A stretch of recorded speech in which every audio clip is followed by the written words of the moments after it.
Brian brought it to my attention that Joey decked out Junior's room, and he's really setting his house up, his apartment up, for Junior's arrival. As his sister, I know you keep in contact with him. You have your days where you're both done with one another and not talking and stuff, but you have a good gauge on who he is as a person, and I think I trust your opinion when it comes to reading people. What do you think? At this point in time, as a father, do you think that I need to worry?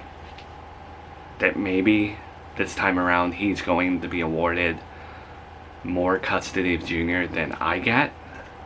I know you don't want to hear this, but based on what I've seen, unlike previous times, I do think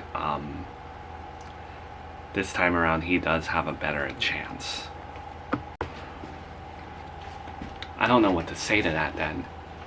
And I don't know how to negate that because I have a wonderful home here. Everything is so good for them here. Right, but he has rights too. I know it sucks, and I know his behavior at times makes you think he doesn't deserve it. But he does have rights. And whether a judge feels that way, we will find out. I don't get... I can't look at it objectively.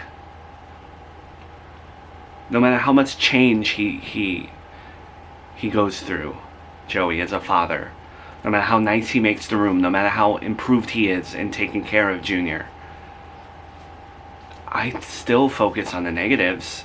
And I still worry about my son. I still look at the way he treats Charlotte sometimes and doesn't even acknowledge her sometimes.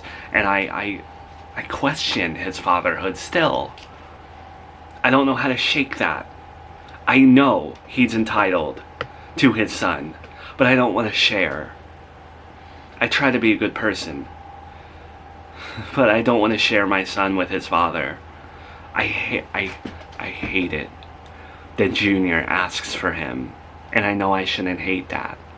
I don't want to be one of those moms. I don't want to wind up like one of those Facebook moms in her 60s who just rants about her family, and I don't want to turn into your mom. No offense. I get it. It's natural. Those are your feelings.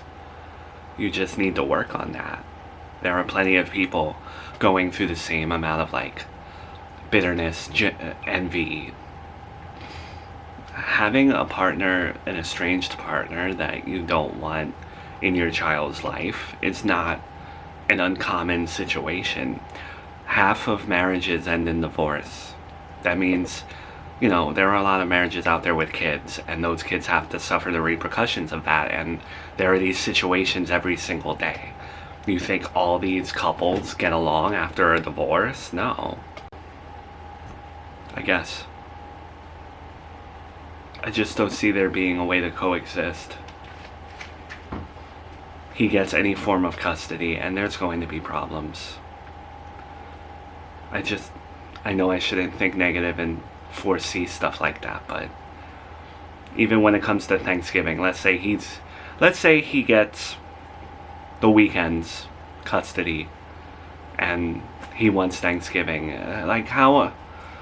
I know there's a way to work this out in court, but I don't want to share holidays either. I know I'm being a brat. Look, you have to live your truth, but the hearing isn't until, 8 days away, something like that? Don't think about it now. There's nothing you can really do. You have to go there and live your truth and express who you are, and you can't go in there fake. So there's nothing to prepare for. You're just gonna be you that day.